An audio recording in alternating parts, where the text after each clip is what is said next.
किसी का हक छीनना तो बात छोड़ दीजिए, जिनको हक नहीं मिला है उनको हक देने के लिए ये बिल लाया गया है। इसमें महिलाओं के लिए, बच्चों के लिए और मुसलमान समाज में जो पिछड़े हैं, जिसको आज तक कभी मौका नहीं मिला, जिसको दबा के रखा हुआ है, उनको जगह देने के लिए ये बिल लाया गया है। Fundamentally, this is an attack on constitution.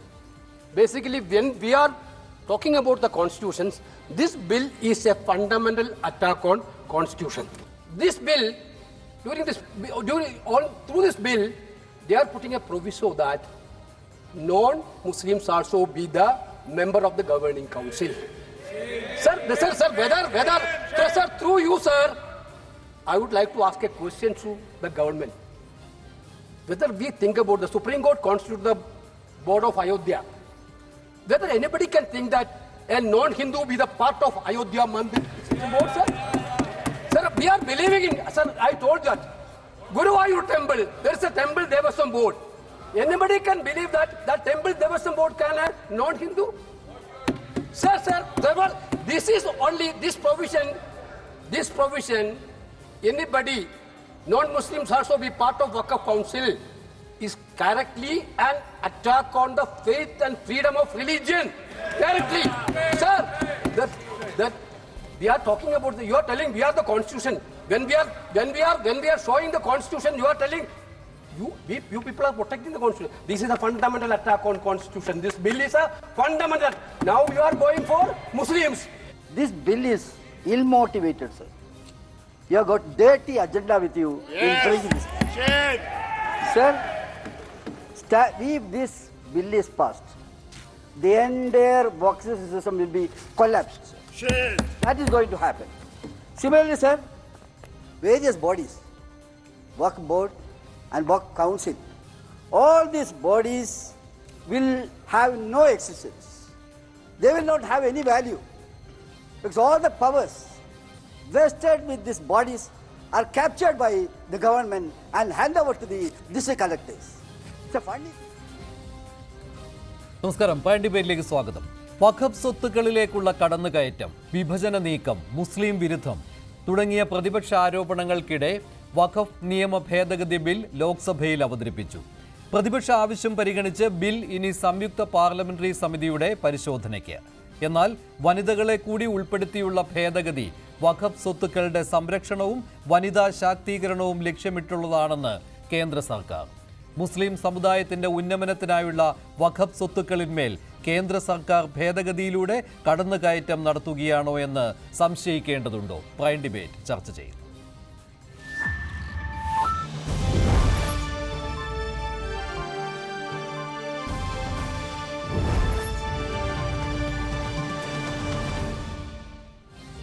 Prime ഡിബേറ്റിൽ രാഷ്ട്രീയ നിരീക്ഷകൻ ശ്രീജിത്ത് പണിക്കർ, വഖഫ് കൗൺസിലിന്റെ മുൻ സെക്രട്ടറിയും വഖഫ് ബോർഡിന്റെ മുൻ സിഇഒയുമായ അഡ്വക്കേറ്റ് BM ജമാൽ, സാമൂഹ്യ നിരീക്ഷകനായ ശ്രീ രാഹുൽ ഈശ്വർ എന്നിവരാണ് പ്രൈം ഡിബേറ്റിൽ പങ്കെടുക്കുന്നത്. ആദ്യം അഡ്വക്കേറ്റ് BM ജമാൽ, എന്തുകൊണ്ടാണ് മുസ്ലിം വിരുദ്ധമാണ് കേന്ദ്ര സർക്കാർ ഇന്ന് ലോക്സഭയിൽ അവതരിപ്പിച്ച വഖഫ് നിയമ ഭേദഗതി ബിൽ എന്ന് സംശയിക്കുന്നത്? ഈ വഖഫ് സ്വത്തുക്കളിന്മേൽ നേരത്തെയും ഒരുപാട് പരാതികൾ ഉയർന്നിട്ടുള്ളതാണ്. അത് മുസ്ലിം സമുദായത്തിൽ നിന്ന് തന്നെയും പല മുസ്ലിം സംഘടനകളിൽ നിന്നും വ്യക്തികളിൽ നിന്നും ഉയർന്നു വന്നിട്ടുള്ളതാണ്. അപ്പോൾ ഇവിടെ എന്തുകൊണ്ടാണ് നിങ്ങൾ ഇത് വഖഫ് സ്വത്തുക്കളുടെ സംരക്ഷണത്തിന് വേണ്ടി ഉള്ളതല്ല, ഈ ഭേദഗതി അവിടെ വിഭജന നീക്കമുണ്ട് എന്ന് സംശയിക്കുന്നത്? നമ്മുടെ രാജ്യത്ത് വഖഫ് നിയമത്തിന് ഏകദേശം 200 വർഷത്തിലധികം പഴക്കമുണ്ട്. ബ്രിട്ടീഷ് ഭരണകാലത്ത് തന്നെ കൽക്കത്തയിലും മദ്രാസ് പ്രസിഡൻസിയിലും ഒക്കെ ചെറിയ തോതിലുള്ള വഖഫ് നിയമങ്ങളും പിന്നീട് 1936 വഖഫ് വാലിഡേറ്റിംഗ് ആക്ടും ഒക്കെ വന്ന് 1954 വഖഫ് നിയമം വന്നു. അങ്ങനെ ഓരോ നിയമം വന്ന് 84 ഒരു വഖഫ് ആക്ട് കൊണ്ടുവന്നു. ആ വഖഫ് ആക്ട് അന്ന് പാർലമെന്റ് അംഗങ്ങളുടെ പ്രതിഷേധവും കാരണം അത് നടപ്പിലാക്കാതിരിക്കുകയും പിന്നീട് ഏകദേശം 10-11 വർഷം പഠനം നടത്തിയിട്ടാണ് 95 വഖഫ് ആക്ട് വന്നത്. 95 വഖഫ് ആക്ട് വന്നതിന് ശേഷം പോലും 3 ജോയിന്റ് പാർലമെന്ററി കമ്മിറ്റി ഏകദേശം 17 വർഷത്തോളം ജോലിയെടുത്ത് ശ്രീമാൻ MOH ഫാറൂഖ്, അതുപോലെ ഗുലാം നബി ആസാദ്, അതുപോലെ റഹ്മാൻ ഖാൻ, ഇവരുടെയൊക്കെ അധ്യക്ഷതയിൽ ജോയിന്റ് പാർലമെന്ററി കമ്മിറ്റി ചേർന്ന് പഠനം നടത്തി അതുപോലെ സച്ചാർ കമ്മിറ്റിയുടെ റിപ്പോർട്ട് പരിശോധിച്ച് നടപ്പിലാക്കിയെടുത്ത ഒരു വഖഫ് നിയമമാണ് 2013 ഭേദഗതി നിയമം. അപ്പൊ ആ ഭേദഗതി നിയമത്തിന് ഒരു സുപ്രഭാതത്തില് ആരും അറിയാതെ ഒരു വഖഫ് ഭേദഗതി ബില്ല് കൊണ്ടുവരാം. ഈ ഭേദഗതി ബില്ലിൽ ഇതിൽ വളരെ പ്രാധാന്യമുണ്ട്. കാരണം ഒന്നാമത് ഇത് ജനാധിപത്യ വിരുദ്ധമാണ്. പക്ഷേ അഡ്വക്കേറ്റ് ജമാൽ, ഞാൻ അതിനകത്തൊരു സംശയം ചോദിക്കട്ടെ. ഒരു ആലോചനയും നടത്തിയിട്ടില്ല എന്ന് താങ്കൾ പറയുകയുണ്ടായല്ലോ. പക്ഷേ ഇന്ന് അങ്ങനെയല്ല. കേന്ദ്രമന്ത്രി കിരൺ റിജിജു പാർലമെന്റിൽ ഈ ബില്ല് അവതരിപ്പിക്കവേ പറഞ്ഞത്, അദ്ദേഹം അത് അക്കമിട്ട് ഏതെല്ലാം സംസ്ഥാനങ്ങളിലാണ് കൂടിയാലോചന നടത്തിയതെന്നും ഏതെല്ലാം സ്റ്റേക്ക് ഹോൾഡേഴ്സിൽ നിന്നാണ് വിവരങ്ങൾ തേടിയെന്നും ആരൊക്കെയാണ് പരാതി നൽകിയതെന്നും, അത് വ്യക്തികളുടെ പേരുകൾ പറഞ്ഞില്ല, സംഘടനകളുടെ പേരുകളും പറഞ്ഞില്ല. പക്ഷേ അദ്ദേഹത്തിൻ്റെ കയ്യിൽ തന്നെ അദ്ദേഹം പറഞ്ഞു ഒരു ഫയൽ തന്നെ ഇതിന് ആയി സൂക്ഷിച്ചിട്ടുണ്ട് എന്ന്. അപ്പോൾ കൃത്യമായ വിവരങ്ങൾ അതെല്ലാം കേന്ദ്ര സർക്കാരിനുണ്ട്. അപ്പോൾ കൂടിയാലോചന നടത്തിയിട്ടില്ല എന്ന വാദം തെറ്റാണല്ലോ, അല്ലേ? അത് തെറ്റല്ല, അത് ശരിയല്ല. ഞാൻ പറയാം. ഞാൻ 2016 കാലത്ത് കേന്ദ്ര വഖഫ് കൗൺസിൽ സെക്രട്ടറി ആയിരുന്നു. അവിടെ കൂടിയാലോചന, മിനിസ്ട്രി ഓഫ് മൈനോറിറ്റി കൂടിയാലോചന നടത്തിയത് സെൻട്രൽ ഗവൺമെന്റ് പുറപ്പെടുവിച്ച റൂൾ, അതായത് വഖഫ് പ്രോപ്പർട്ടി ലീസ് റൂൾസ് എന്ന് പറയുന്ന റൂൾസ്, ആ റൂൾസ് പുനഃപരിശോധിക്കാനും റിവ്യൂ ചെയ്യാനും മാറ്റങ്ങൾ വരുത്താനും വേണ്ടി കൂടിയാലോചനകൾ നടത്തുകയും ഞങ്ങൾ പല സംസ്ഥാനങ്ങൾ സന്ദർശിക്കുകയും ചെയ്തിട്ടുണ്ട്. ആ അവസരത്തിൽ ഞാൻ ഇന്ന് ഓർക്കുന്നു, പൂനെയിൽ ഈ കൂടിയാലോചനക്ക് പോയ ആളുകൾക്കെതിരെ വൻ പ്രതിഷേധവും മറ്റു കാര്യങ്ങളും കയ്യേറ്റം പോലും ഉണ്ടായിട്ടുണ്ട്. ആ കൂടിയാലോചന നടത്തിയത് വഖഫ് പ്രോപ്പർട്ടി ലീസ് റൂൾസിലാണ്. വഖഫ് ആക്ടിൽ ഭേദഗതി വരുത്തുന്നതിനെ കുറിച്ച് 2014 ശേഷം യാതൊരുവിധ നടപടിയും കേന്ദ്ര ഗവൺമെന്റ് സ്വീകരിച്ചിട്ടില്ല, കേന്ദ്ര വഖഫ് കൗൺസിൽ സ്വീകരിച്ചിട്ടില്ല. കേന്ദ്ര വഖഫ് കൗൺസിൽ രൂപീകരിച്ചിട്ട് തന്നെ ഇപ്പൊ ഏകദേശം 2 വർഷത്തോളമായി. അപ്പോൾ താങ്കൾ പറഞ്ഞു വന്ന ഒരു കാര്യം കൂടിയുണ്ട്, ഇത് ഒരു വിഭജനം ഉദ്ദേശിച്ചിട്ടുള്ളതാണ്, ഇത് ഭരണഘടനാ വിരുദ്ധമാണെന്നാണല്ലോ താങ്കൾ പറഞ്ഞു വരുന്നത്. ഭരണഘടനാ വിരുദ്ധമാണെന്ന് മാത്രമല്ല, ഇത്രയും വർഷം കൊണ്ട് നമ്മുടെ രാജ്യത്തെ പ്രതിനിധികൾ ജോലിയെടുത്ത് പഠനം നടത്തി ജോയിന്റ് പാർലമെന്ററി കമ്മിറ്റിയുടെ കൂടിയാലോചനകൾ നടത്തി സംസ്ഥാനങ്ങൾ സന്ദർശിച്ച് ഉണ്ടാക്കിയെടുത്ത ജനാധിപത്യ സംവിധാനത്തിലുള്ള 99% പരിപൂർണമായിട്ടുള്ള ഒരു വഖഫ് ആക്ട്, തെരഞ്ഞെടുക്കപ്പെട്ട മുത്തവല്ലിമാര്, തെരഞ്ഞെടുക്കപ്പെട്ട MLA-മാര്, തെരഞ്ഞെടുക്കപ്പെട്ട MP-മാര്, അവരെക്കാളും ഭൂരിപക്ഷം കൂടാത്ത നോമിനേറ്റഡ് ബോർഡ് അംഗങ്ങൾ, ഇതായിരുന്നു ഘടന. ഈ ഘടന അവിടെ അപ്പാടെ നശിപ്പിച്ചിരിക്കുകയാണ്. പിന്നെ എന്താണ്? വഖഫ് സർവേ കമ്മീഷനാണ് വഖഫ് ആക്ടിലെ ഒരു പ്രധാനപ്പെട്ട സംഭവം. നമുക്കറിയാം, നമ്മുടെ സംസ്ഥാനത്ത് തന്നെ 1954 വഖഫ് നിയമം വന്നപ്പോഴേ അന്ന് സർക്കാർ സംസ്ഥാന സർക്കാരാണ് സർവേ കമ്മീഷൻ നിയമിക്കേണ്ടത്. സംസ്ഥാന സർക്കാർ സർവേ കമ്മീഷനെ നിയമിച്ചു. സംസ്ഥാനത്ത് മുഴുവൻ സർവേ നടത്തി ഏകദേശം 4500ഓളം വഖഫുകൾ പരിശോധിച്ചു. നമ്മളിപ്പോഴും ആ രേഖകൾ പരിശോധിച്ചേക്കാണ് ആദ്യത്തെ ഒരു 2000ഓളം വഖഫുകൾ പഴയ മദ്രാസ് സംസ്ഥാനത്തെയോ കർണാടക സംസ്ഥാനത്തെയോ ആണ്. സൗത്ത് കാനറ ഡിസ്ട്രിക്ട് അന്ന് കേരളത്തിലല്ലായിരുന്നു.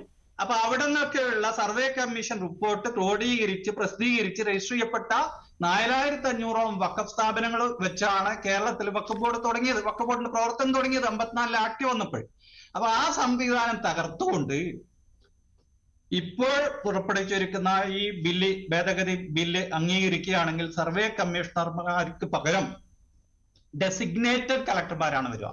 ജില്ലാ കളക്ടർ അല്ല, ഡെസിഗ്നേറ്റഡ് കളക്ടർമാരാണ്. അത് തഹസിൽദാർ വരെ ആവാം. അപ്പൊ ഈ തഹസിൽദാർ മുഖേനയാണ് ഇനി നേരത്തെ സർക്കാർ അന്വേഷണം നടത്തി, എൻക്വയറി നടത്തി, സിവിൽ പ്രൊസീജിയർ കോഡിന്റെ നടപടിക്രമങ്ങൾ പാലിച്ച് ക്വാസി ജുഡീഷ്യൽ അതോറിറ്റിയായി പ്രവർത്തിച്ച് കണ്ടെത്തിയ വഖഫുകൾ വീണ്ടും പരിശോധിക്കാൻ ഈ കളക്ടർമാർക്ക് അല്ലെങ്കിൽ ഡെസിഗ്നേറ്റഡ് കളക്ടർമാർക്ക് അധികാരം കൊടുത്തിരിക്കുകയാണ്.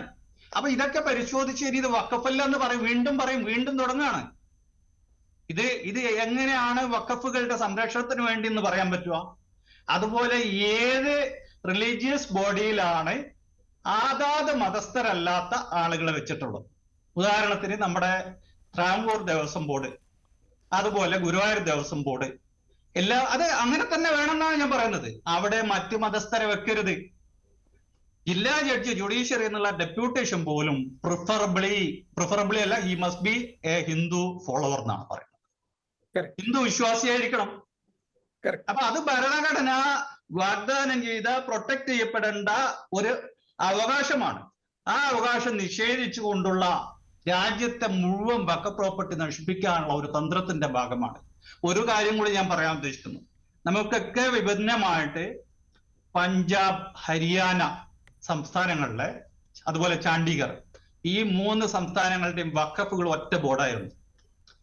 ഹരിയാനയിൽ നമുക്കറിയാം പട്ടോടി നവാബ് മാത്രമായിരുന്നു ജീവിച്ചിരിക്കുന്ന ഏക മുത്തവല്ലി. ബാക്കി മുഴുവനും ഇവാക്യൂ പ്രോപ്പർട്ടി ആയിരുന്നു. ഈ ഇവാക്യൂ പ്രോപ്പർട്ടി മുഴുവൻ 3 സംസ്ഥാനങ്ങളിലെയും ഏകദേശം 98 വരെ കേന്ദ്ര ഗവൺമെന്റ് നേരിട്ട് കൈകാര്യം ചെയ്യും. അതിനുശേഷം 3 വഖഫ് ബോർഡുകൾ ഉണ്ടാക്കുകയും ചെയ്തു. ഈ 3 വഖഫ് ബോർഡുകൾ മുത്തവല്ലിമാരില്ല എന്ന് വെച്ചാൽ അവിടെ കമ്മിറ്റി ഇല്ല, അല്ലെങ്കിൽ മുത്തവല്ലിമാരില്ല. ഇത് നേരിട്ട് ബോർഡാണ് അവിടെ ഭരിക്കുന്നത്. അപ്പൊ ഈ ഇവാക്യൂ പ്രോപ്പർട്ടിയുടെ പ്രൊവിഷൻ പുതിയ വഖഫ് ഭേദഗതി ബില്ലിൽ നിന്ന് എടുത്തു കളഞ്ഞിരിക്കുകയാണ്. അപ്പൊ എന്ന് വെച്ചാൽ ആ പ്രോപ്പർട്ടിയൊക്കെ ഗവൺമെന്റിലേക്ക് തിരിച്ചെടുക്കാനുള്ള ഒരു തന്ത്രം കൂടിയാണിത്. അതുപോലെ നേരത്തെ ലഭിച്ചിരിക്കുന്ന 107 സെക്ഷൻ 107 പ്രകാരമുള്ള ലിമിറ്റേഷൻ ആക്ടിന്റെ പ്രൊട്ടക്ഷൻ, അത് ഇപ്പോൾ സംസാരിച്ച അഡ്വക്കേറ്റ് BM ജമാലിന് വർഷങ്ങളായിട്ട് വഖഫ് സ്വത്തുക്കളുമായിട്ട് ബന്ധമുള്ളയാളാണ്. അദ്ദേഹം കേന്ദ്ര വഖഫ് കൗൺസിലിലും സംസ്ഥാന വഖഫ് ബോർഡിലും ഇരുന്നിട്ടുള്ള ആളാണ്. പ്രധാനപ്പെട്ട പദവി വഹിച്ചിട്ടുള്ള ആളാണ്.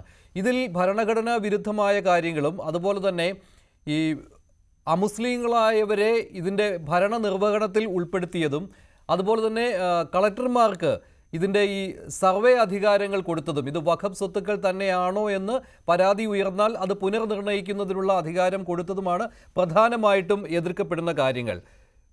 ആകെ തുകയായിട്ട് പറഞ്ഞു കഴിഞ്ഞാൽ ഇത് മുസ്ലിം വിരുദ്ധം എന്നതാണ് പ്രതിപക്ഷത്തിൻ്റെ ആരോപണമായിട്ട് ഇന്ന് പാർലമെന്റിൽ വന്നത്.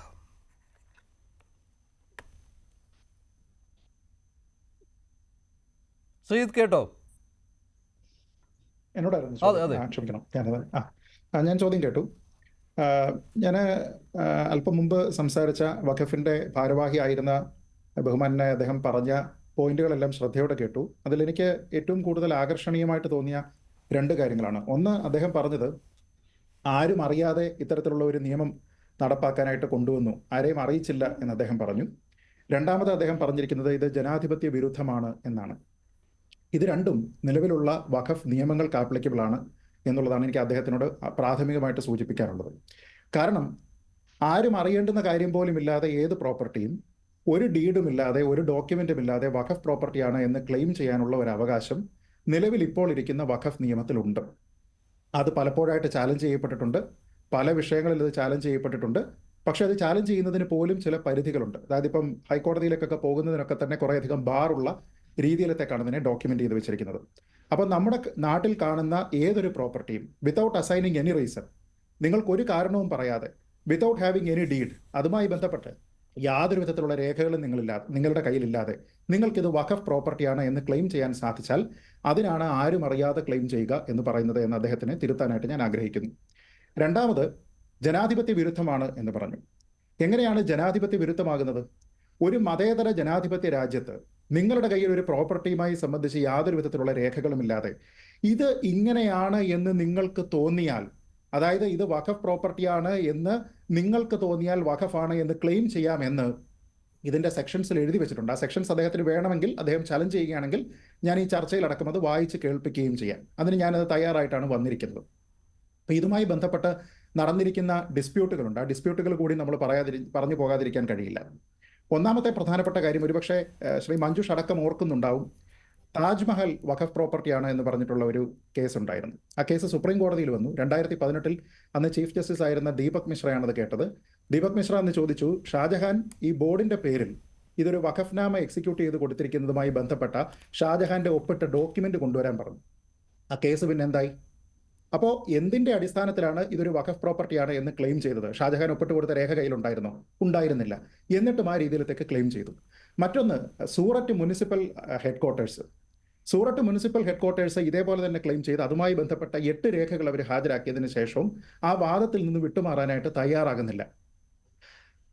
ഉത്തർപ്രദേശിലെ അലഹബാദ് ഹൈക്കോടതി ഇരിക്കുന്ന പ്രോപ്പർട്ടിയുടെ ഒരു ഭാഗം അത് ഇപ്പോഴും ക്ലെയിം ചെയ്തിരിക്കുന്നത് വഖഫ് പ്രോപ്പർട്ടിയാണ് എന്നാണ്. അപ്പോൾ ഇങ്ങനെയുള്ള പ്രോപ്പർട്ടികൾ ക്ലെയിം ചെയ്യുന്നത് കൂടാതെ ഇപ്പോൾ അദ്ദേഹം തന്നെ ഈ ചർച്ചയിൽ പറഞ്ഞു എന്തുകൊണ്ടാണ് ഇതര മതവിഭാഗത്തിലുള്ള നോൺ മുസ്ലിംസ് ആയിട്ടുള്ള ആൾക്കാർ ഇതിലേക്ക് വരുന്നത് എന്തിനാണ് എന്ന് ചോദിച്ചു. അതുമായി ബന്ധപ്പെട്ട് അദ്ദേഹം ട്രാവൻകൂർ ദേവസ്വം ബോർഡിൻ്റെയോ അല്ലെങ്കിൽ ഗുരുവായൂർ ദേവസ്വം ബോർഡിൻ്റെയോ ഒക്കെ കാര്യങ്ങൾ ഇപ്പോൾ നമ്മൾ ചർച്ച ചെയ്യുന്നുണ്ട്. ശരിയാണ്, മതവുമായി ബന്ധപ്പെട്ട ആരാധനയുമായി ബന്ധപ്പെട്ട ആചാരങ്ങളുമായി ബന്ധപ്പെട്ട കാര്യങ്ങളെപ്പറ്റി മാത്രം തീരുമാനിക്കാനായിട്ടുള്ള സ്വന്തം വിഭാഗത്തിൻ്റെ കാര്യങ്ങൾ നോക്കാനുള്ള ഒരു ബോഡിയിൽ മറ്റൊരു മതവിഭാഗത്തിൽ നിന്നുള്ള ഒരാളും അംഗമാകാൻ പാടില്ല, അത് ഏത് മതവിഭാഗത്തിലാണെങ്കിലും. ശ്രീജിത്ത് പണിക്കർ, ശ്രീ രാഹുൽ ഈശ്വർ, ശ്രീ BM ജമാൽ, ഇന്ത്യക്ക് ഇങ്ങനെ ഒരു വലിയ നേട്ടം ഉണ്ടായതുകൊണ്ടാണ് ഈ ചർച്ചയിൽ നിന്ന് ആ വിഷയത്തിലേക്ക് പോകേണ്ടി വന്നത്. എന്തായാലും നമുക്ക് എല്ലാവർക്കും അഭിമാനിക്കാവുന്ന ഒരു നിമിഷമാണ് വീണ്ടും ഒളിമ്പിക്സ് ഹോക്കിയിൽ ഇന്ത്യക്ക് വെങ്കല മെഡൽ കിട്ടിയതും PR ശ്രീജേഷ് ഈ മത്സരത്തിൽ നിർണായകമായതും അതുപോലെ തന്നെ വീരോചിതമായ ഒരു യാത്രയപ്പ് അദ്ദേഹത്തിന് നൽകുവാൻ സാധിച്ചതും. നമുക്ക് ചർച്ചയിലേക്ക് മടങ്ങി വരാം. താങ്കൾ പറഞ്ഞു വന്നത് BM ജമാൽ പറഞ്ഞതിനെ എതിർത്തുകൊണ്ടായിരുന്നു. തെളിവുകൾ താങ്കളുടെ കൈകളിലുണ്ട്, താങ്കൾ പുറത്തുവിടാൻ തയ്യാറാണ് എന്നുള്ള കാര്യം. തുടർന്നോളൂ. അതെ, അല്ല, ഞാൻ അതിൽ പറഞ്ഞത് ഒരു പ്രധാനപ്പെട്ട കാര്യം, എന്തുകൊണ്ടാണ് ഇതര മതസ്ഥരായിട്ടുള്ള ആൾക്കാർ ഈ ഒരു കമ്മിറ്റിയുടെ കോൺസ്റ്റിറ്റ്യൂഷനിലേക്ക് വരുന്നത്, നോൺ മുസ്ലിംസ് ആയിട്ടുള്ള ആൾക്കാരുടെ പ്രസൻസ് എന്തുകൊണ്ടാണ് എന്ന് ചോദിച്ചാൽ അതിന് ഒരുപക്ഷെ മറ്റൊരു ഹൈന്ദവ ആരാധനാലയത്തിൻ്റെ മാനേജ്മെൻറ്റ് കമ്മിറ്റിയുമായിട്ടുള്ള പ്രധാനപ്പെട്ട വ്യത്യാസം, അവരെല്ലാവരും ചെയ്യുന്നത് അവരുടെ ക്ഷേത്രങ്ങളുടെ അല്ലെങ്കിൽ അവരുടെ പള്ളികളുടെയൊക്കെ തന്നെ മാനേജ്മെൻറ്റുമായി ബന്ധപ്പെട്ട അതിൻ്റെ നിർവഹണവുമായി ബന്ധപ്പെട്ട അതിൻ്റെ ആചാര പദ്ധതികളുമായി ബന്ധപ്പെട്ട കാര്യങ്ങളിലാണ് തീരുമാനമെടുക്കുന്നത്. ഇതര മതസ്ഥരുടെ മറ്റു കാര്യങ്ങളിലേക്കൊന്നും തന്നെ പോവുകയോ അവരുടെ പ്രോപ്പർട്ടി ക്ലെയിം ചെയ്യുകയോ ഒന്നും തന്നെ ഉണ്ടാകുന്നില്ല എന്നുള്ളത് പ്രധാനമാണ്. നേരെ മറിച്ച് വഖഫ് ബോർഡിൻ്റെ കോൺസ്റ്റിറ്റ്യൂഷനോ വഖഫ് ബോർഡുമായി ബന്ധപ്പെട്ട പരാതികളോ നോക്കിക്കഴിഞ്ഞാൽ അതിൽ പലതും അവർ ക്ലെയിം ചെയ്തിരിക്കുന്നത് തീർച്ചയായിട്ടും അസംബന്ധമാണ് എന്ന് തന്നെ പറയേണ്ടി വരും. അത് ഇതര മതവിഭാഗക്കാരുടെ പ്രോപ്പർട്ടിയൊക്കെ തന്നെ ക്ലെയിം ചെയ്തിട്ടുണ്ട്. ഇപ്പോൾ ഒരു ഉദാഹരണം നോക്കിക്കഴിഞ്ഞാൽ നമ്മുടെ പല പ്രധാനപ്പെട്ട ഹൈന്ദവ ക്ഷേത്രങ്ങൾ, അപ്പോൾ അതിൻ്റെയൊക്കെ പഴക്കമൊക്കെ എത്രയാണെന്ന് നമുക്കറിയാം. അയോധ്യയിലെ രാമജന്മഭൂമി സ്ഥലം വഖഫാണ് എന്ന് ക്ലെയിം ചെയ്തതാണ്. മധുരയിൽ ഇപ്പോൾ അവിടെ ഒരു പ്രശ്നം ഓൾറെഡി നടക്കുന്നുണ്ട്, അത് ക്ലെയിം ചെയ്തതാണ്. ഗ്യാൻവാബി ഇതേപോലെ തന്നെ ക്ലെയിം ചെയ്തതാണ്. ഗുജറാത്തിലെ രുദ്രമഹാലയ ക്ഷേത്രം ഇതേപോലെ തന്നെ ക്ലെയിം ചെയ്തതാണ്. ഗുജറാത്തിലെ വളരെ പ്രസിദ്ധമായിട്ടുള്ള സോമനാഥ് ക്ഷേത്രം അത് ക്ലെയിം ചെയ്തതാണ്. മധ്യപ്രദേശിലെ ധാർ സരസ്വതി ക്ഷേത്രം അത് വഖഫാണെന്ന് ക്ലെയിം ചെയ്തതാണ്. ഇനി ഇതര മതവിഭാഗങ്ങളുടേതുണ്ട്. ഇപ്പോൾ ഹരിയാനയിലെ യമുന നഗറിലുള്ള ഗുരുദ്വാര അത് സിഖ് മതവിഭാഗത്തിൻ്റെതാണ്, അത് ക്ലെയിം ചെയ്തതാണ്. ബേട്ട് ദ്വാരക ദ്വീപ് അത് ക്ലെയിം ചെയ്തിരിക്കുന്നതാണ്. അപ്പോൾ ഇതെല്ലാം തന്നെ ക്ലെയിം ചെയ്തിരിക്കുകയും ഇതുമായിട്ടൊക്കെ ബന്ധപ്പെട്ട് പലപ്പോഴും ഡിസ്പ്യൂട്ടുകൾ ഉണ്ടാവുകയും ചെയ്തു. ഇനി അതും മാത്രമല്ല, നമ്മളിവിടെ ജനാധിപത്യ സംവിധാനം എന്നൊക്കെ പറയുന്ന സമയത്ത് ഈ ക്ഷേത്രങ്ങളെയോ നമ്മുടെ ഈ പറയുന്ന ഗുരുദ്വാരകളെയോ വെറുതെ വിട്ടേക്കും. തമിഴ്നാട്ടിലെ തിരുച്ചിറപ്പള്ളി ഡിസ്ട്രിക്റ്റിലുള്ള തിരുച്ചെന്തുറൈ വില്ലേജിൻ്റെ ആകെയുള്ള ഇതിൻ്റെ സ്ഥലമെന്ന് പറയുന്നത് ഏതാണ്ട് 380-480 ഏക്കർ സ്ഥലമാണ്. തമിഴ്നാട്ടിലുള്ള വഖഫ് ബോർഡ് ഈ എൻറ്റയർ സ്ഥലമാണ് വഖഫാണെന്ന് പറഞ്ഞ് ക്ലെയിം ചെയ്തിരിക്കുന്നത്, എൻറ്റയർ സ്ഥലം. എന്നിട്ട് അതുമായി ബന്ധപ്പെട്ട് ഞങ്ങളുടെ കയ്യിൽ രേഖകളുണ്ട് എന്ന് പറഞ്ഞിട്ട് രജിസ്ട്രാറിന് ഫോർമലായിട്ട് കത്തയക്കുകയാണ്. ഇത് നടന്നിട്ട് അധികം വർഷമായിട്ടില്ല, 2 വർഷമേ ആയിട്ടുള്ളൂ. 2 വർഷങ്ങൾക്ക് മുമ്പ് നമ്മൾ ആലോചിച്ച് നോക്കുക, ഒരു എൻറ്റയർ വില്ലേജ് ക്ലെയിം ചെയ്തിരിക്കുകയാണ്. എന്തിൻ്റെ പേരിലാണ്? അവിടെയുള്ള ആൾക്കാരുടെ എല്ലാ പ്രോപ്പർട്ടിയും ഡീഡും എല്ലാ കാര്യങ്ങളും സാധുവല്ല, അതിനേക്കാൾ ഫസ്റ്റ് ഒറിജിൻ റൈറ്റ് ഞങ്ങൾക്കാണ് എന്ന് പറഞ്ഞിട്ടാണോ? അതിനുശേഷം വന്നിരിക്കുന്ന മാറ്റം എന്തായിരുന്നു? അവർ ക്ലെയിം ചെയ്തത് എന്താണ്? ആർക്കെങ്കിലും അവിടെ പ്രോപ്പർട്ടിയുമായി ബന്ധപ്പെട്ട് എന്തെങ്കിലും ക്രയവിക്രയം നടത്തണമെങ്കിലോ അത്തരത്തിലുള്ള കാര്യങ്ങളുമായി ബന്ധപ്പെട്ട് നിങ്ങൾ വരണമെങ്കിൽ ഈ വഖഫ് ബോർഡിൻ്റെ അടുത്ത് നിന്ന് വന്ന് NOC വാങ്ങണമെന്ന്, നോ ഒബ്ജക്ഷൻ സർട്ടിഫിക്കറ്റ് വാങ്ങണമെന്ന്. എന്നിട്ട് അവർ പറയുന്നു 1954 ഇതെല്ലാം തന്നെ സർവേ ചെയ്തിട്ട് അവർക്കായിട്ട് കൊടുത്തിരിക്കുന്നതുമായി ബന്ധപ്പെട്ട രേഖകളുണ്ടെന്ന്. അവിടെ 1500 വർഷത്തിന് മുകളിൽ പഴക്കമുള്ള ഒരു ഹൈന്ദവ ക്ഷേത്രമുണ്ട്. ആ ക്ഷേത്രം ഇരിക്കുന്ന പ്രോപ്പർട്ടി ഉൾപ്പെടെ എൻറ്റയർ വില്ലേജാണ് അങ്ങനെ ക്ലെയിം ചെയ്തിരിക്കുന്നത്. അപ്പോൾ നമ്മളങ്ങനെ നോക്കിക്കഴിഞ്ഞാൽ വിവിധ മതവിഭാഗങ്ങളുമായി ബന്ധപ്പെട്ട അവരുടെ താല്പര്യങ്ങളുമായി ബന്ധപ്പെട്ട കാര്യങ്ങളെല്ലാം തന്നെ ഒരു ബോഡിയിൽ ഇരിക്കുന്ന ആൾക്കാർ ഏകപക്ഷീയമായിട്ട് തീരുമാനിക്കുകയും അതിന് യാതൊരു വിധത്തിലുള്ള ഡീഡുകളോ ഡോക്യുമെൻറ്റുകളോ ഇല്ലാതെ ക്ലെയിം ചെയ്യുകയും അവർക്ക് തോന്നിയാൽ എന്നാണ്, അവർക്ക് ഫീൽ ചെയ്താൽ, അവർക്ക് തോന്നിക്കഴിഞ്ഞാൽ തന്നെ അവർക്ക് ക്ലെയിം ചെയ്യാം എന്ന് വന്നാൽ അതിനെ അവിടെ തന്നെ ഇല്ലാതെയാക്കുന്നതിന് വേണ്ടിയിട്ട് ഈ നിലവിലാണ് കാര്യങ്ങൾ പോകുന്നതെങ്കിൽ മറ്റുള്ള ആൾക്കാരും അവിടെ വേണം. അതുകൊണ്ട് തന്നെ ഞാനതിൽ കരുതുന്നത് ഈ ഇന്ന് കൊണ്ടുവന്നിരിക്കുന്ന ഭേദഗതിയിലെ ഏറ്റവും പ്രധാനമായിട്ടുള്ള ലോങ് ഡ്യൂ ആയിട്ടുള്ള 1-2 കാര്യങ്ങൾ. ഒന്ന്, മാൻഡേറ്ററി വെരിഫിക്കേഷൻ. ഏതൊരു പ്രോപ്പർട്ടിയും വഖഫാണ് എന്ന് പറയുന്ന സമയത്ത് മാൻഡേറ്ററി ആയിട്ട് വെരിഫിക്കേഷൻ നടത്തിയേ പറ്റൂ. എന്തുകൊണ്ടാണ് മഞ്ജുഷ് മാൻഡേറ്ററി വെരിഫിക്കേഷൻ എന്ന് പറഞ്ഞ് ഇപ്പോൾ കൊണ്ടുവരാൻ കാരണം എന്താണ്? കാരണം നേരത്തെ അത് ഉണ്ടായിരുന്നില്ല. ആരെങ്കിലും ക്ലെയിം ചെയ്ത് കഴിഞ്ഞാൽ ആ പ്രോപ്പർട്ടി വഖഫായി മാറുമായിരുന്നു. അല്ല എങ്കിൽ എന്ത് ചെയ്യണം? ഓനസ് ആർക്കാണ്? ഓണർക്കാണ്. ഇപ്പം മഞ്ജുഷിൻ്റെ വീട് എൻ്റേതാണെന്ന് ഞാൻ ക്ലെയിം ചെയ്ത് കഴിഞ്ഞാൽ ഞാൻ എന്താ ചെയ്യുക? എനിക്കതിൻ്റെ ആധാരമുണ്ട് എന്ന് ഞാൻ പ്രൂവ് ചെയ്യണം, അല്ലാതെ മഞ്ജുഷ് അല്ല അത് തെളിയിക്കേണ്ടത്. നേരെ മറിച്ച് ഇവിടെ പക്ഷേ തിരിച്ച് കാര്യങ്ങൾ നടക്കുന്നുണ്ട് എന്നാണല്ലോ. അല്ലെങ്കിൽ ഇന്ന് ലോക്സഭയിൽ സംസാരിച്ച പ്രതിപക്ഷ MP മാരും അതുപോലെ തന്നെ വെളിയിൽ ഇതേക്കുറിച്ച് അഭിപ്രായം പറഞ്ഞ മതസംഘടനകളുടെ മുസ്ലിം മതസംഘടനകളുടെ നേതാക്കളും പിന്നെ വഖഫ് ബോർഡിൽ ഭാരവാഹികളായിട്ടിരുന്നവരുമൊക്കെ പറയുന്നത് മറിച്ചാണ്. ഈ വഖഫ് വസ്തുക്കൾ അന്യാധീനപ്പെട്ടു പോവുകയാണ് ചെയ്യാറുള്ളത് എന്നാണ്. അതായത് അതിൻ്റെ ഓപ്പോസിറ്റ് കാര്യങ്ങൾ സംഭവിക്കുന്നു എന്നാണ്. അല്ലാതെ അവിടെ നിന്ന് എൻക്രോച്ച്മെന്റ് ഇങ്ങോട്ട് വരുന്നു എന്നുള്ളതോ ക്ലെയിമിംഗ് വരുന്നുണ്ടോ എന്നുള്ള കാര്യമല്ല അവർ സംസാരിക്കുന്നത്. അല്ല, ഞാൻ ഈ പറഞ്ഞിരിക്കുന്ന കേസുകൾ തന്നെ ഇവിടെ പറഞ്ഞിരിക്കുന്നത് നമ്മുടെ നാട്ടിൽ നടന്നിരിക്കുന്ന ലീഗലായിട്ടുള്ള ഡിസ്പ്യൂട്ടുകളാണ്. അതുകൊണ്ടാണ് ഞാൻ പറഞ്ഞത് ഈ നിയമത്തിൽ എങ്ങനെയാണ് ഡ്രാഫ്റ്റ് ചെയ്തിരിക്കുന്നത് എന്നുള്ളത് വേണമെങ്കിൽ ആ നിയമത്തിന്റെ സെക്ഷൻ 40 വേണമെങ്കിൽ 40, 85 വേണമെങ്കിൽ 85 എങ്ങനെയാണ് ഇവർക്ക് സമഗ്ര ആധിപത്യം നൽകുകയും മറ്റുള്ള ആൾക്കാരുടെ സ്റ്റേക്കിനെ പരിമിതപ്പെടുത്തുകയും ചെയ്യുന്നത് എന്നുള്ളത് ഈ നിയമത്തിൽ എഴുതി വെച്ചിരിക്കുകയാണ്. അതായത് നിങ്ങൾക്ക് ഇതിന്റെ 85ാമത്തെ സെക്ഷൻ അനുസരിച്ച് ബാർ ഓഫ് സിവിൽ കോർട്ടാണ്. പിന്നെ നിങ്ങൾക്ക് ഇത് പരാതി പറയണമെങ്കിൽ നിങ്ങൾ മുകളിലത്തേക്കുള്ള കോടതികളിലേക്ക് പോകേണ്ടി വരും. അതായത് സുപ്രീം കോടതിയൊക്കെ തന്നെ നിങ്ങൾ ആശ്രയിക്കേണ്ടി വരുന്ന ഒരു സാഹചര്യം അതുണ്ടാവുകയാണ്. അപ്പോൾ ഞാൻ നോക്കിയിട്ട് അതിൽ ഏറ്റവും പ്രധാനപ്പെട്ട കാര്യങ്ങൾ, ഒന്ന്, മാൻഡേറ്ററി വെരിഫിക്കേഷൻ എന്ന് പറയുന്നത് ഭേദഗതിയായിട്ട് വന്നാൽ അതിനർത്ഥം ഇതിനു മുൻപ് ആരെങ്കിലും അങ്ങനെ ക്ലെയിം ചെയ്തെടുത്തിരിക്കുന്നാൽ അതിൽ മാൻഡേറ്ററി വെരിഫിക്കേഷൻ ഉണ്ടായിരുന്നില്ല, നിങ്ങൾ ഇതുമായിട്ട് പോയി പ്രൂവ് ചെയ്യണമായിരുന്നു. ഒന്ന്, ഈ രാജ്യത്ത് മറ്റൊരു സ്ഥലത്തും ഇത് സംഭവിക്കുന്നത് ഇങ്ങനെയല്ല.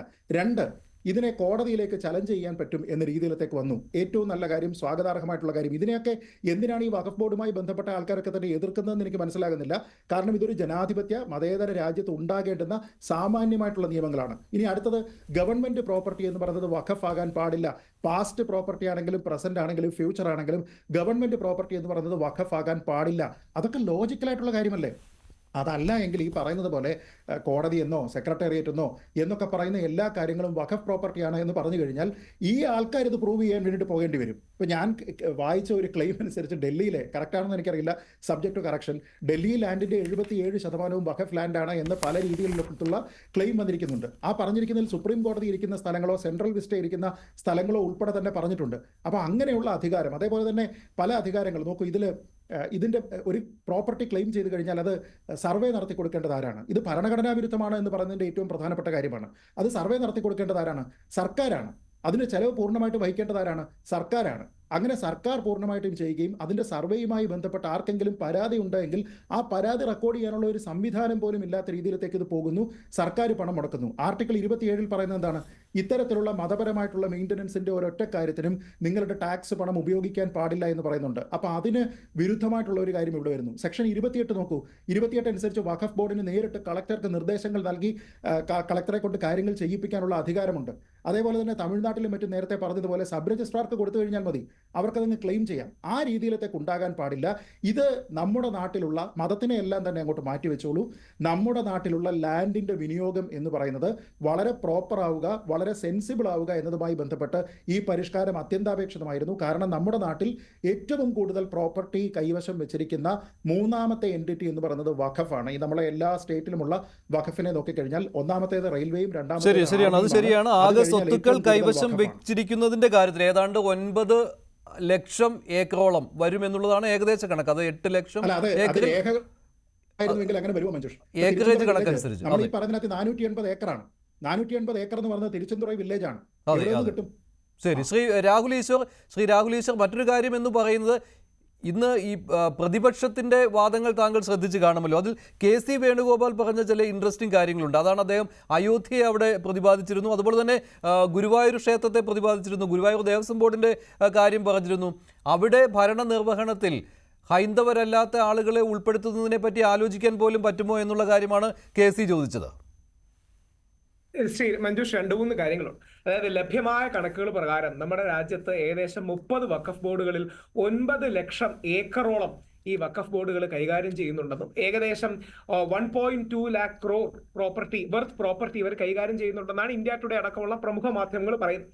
കുറച്ചു കാലം മുമ്പ് കണ്ട വേറൊരു റിപ്പോർട്ട്, DNA അടക്കമുള്ള പ്രമുഖ മാധ്യമങ്ങൾ 17 കോടി ഏക്കറോളം പ്രോപ്പർട്ടി നമ്മുടെ കത്തോലിക്ക ചർച്ച് കൈകാര്യം ചെയ്യുന്നതായിട്ടുള്ള റിപ്പോർട്ടുകളും ഉണ്ട്.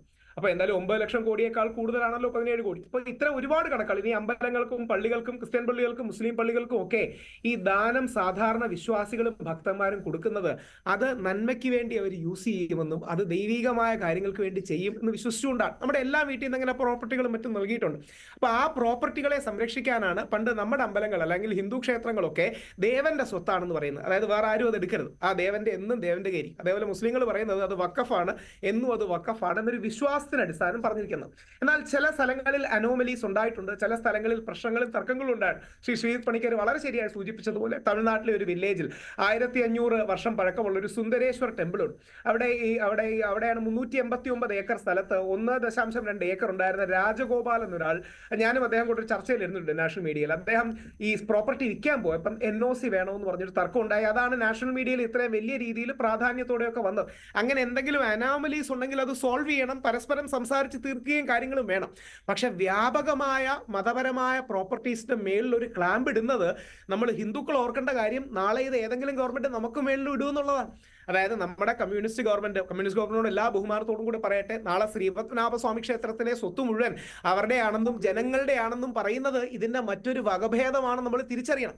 എനിക്ക് ശ്രീപത്മനാഭസ്വാമി ക്ഷേത്രത്തിലെ 2 ലക്ഷം കോടിയെന്നോ 20 ലക്ഷം കോടിയെന്നോ ഒക്കെ വ്യത്യസ്ത സ്വത്തുകൾ പറയുന്നുണ്ട്. അത് എന്റെ വിശ്വാസം ശ്രീപത്മനാഭസ്വാമിയുടെയാണ്, നമ്മുടെ തിരുവിതാംകൂർ രാജകുടുംബത്തിന്റെയാണ്, കഴിഞ്ഞ നമ്മൾ വിശ്വാസികൾക്കാണ് റൈറ്റ് എന്ന് വിശ്വസിക്കുന്ന ഒരു വ്യക്തിയാണ് ഞാൻ. നാളെ ഞാനും തോമസ് ഐസക് സാർ തമ്മിൽ ഒരു ചർച്ചയ്ക്ക് ഇരുന്നിരുന്നു. അദ്ദേഹം പറഞ്ഞു ഇത് ജനങ്ങളുടെയാണ്, അല്ലെങ്കിൽ ഇതെല്ലാം സ്റ്റേറ്റിന്റെയാണ് എന്ന് പറഞ്ഞ് എന്ന വാദം ഉപയോഗിച്ച് അത് കയ്യേറാൻ വന്നാൽ ഞാനെന്ന ഹിന്ദു വിശ്വാസിക്ക് വേദനയ്ക്കും വിഷമം ഉണ്ടാകുന്ന കാര്യത്തിൽ എനിക്ക് തർക്കമില്ല. നാളെ ഇതേപോലെ എന്റെ പ്രോപ്പർട്ടീസ്, എന്റെ ആരാധനാലയത്തിന്റെ, ശ്രീപത്മനാഭസ്വാമി ക്ഷേത്രത്തിന്റെ, ഗുരുവായൂരിന്റെ ഒക്കെ പ്രോപ്പർട്ടീസ് അങ്ങനെ കൈകാര്യം അല്ലെങ്കിൽ കയ്യേറാനോ കമ്പയർ ചെയ്യുന്നതിനാണ് നമ്മൾ ആപ്പിളും ഓറഞ്ചും തമ്മിൽ കമ്പയർ ചെയ്യണോ? ശ്രീപത്മനാഭസ്വാമി ക്ഷേത്രത്തിലെ ശ്രീപത്മനാഭസ്വാമി ക്ഷേത്രത്തിലെ വിഷയം എന്ന് പറയുന്നതിലേക്ക് പുതുതായിട്ട് പ്രോപ്പർട്ടി ആഡ് ചെയ്യാനായിട്ട് നിങ്ങൾക്ക് സാധിക്കില്ല. രാഹുൽ ഈ തെറ്റായിട്ടുള്ള കമ്പാരിസൺ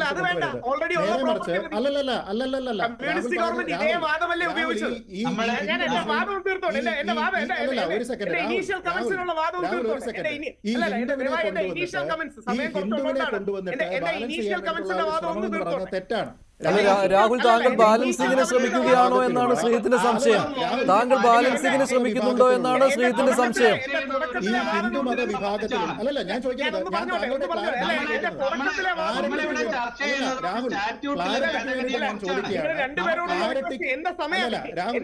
അല്ല, രാഹുലിന്റെ വാദം പറയട്ടെ. ശ്രീജിത്ത് രാഹുലിന്റെ വാദം പറയട്ടെ.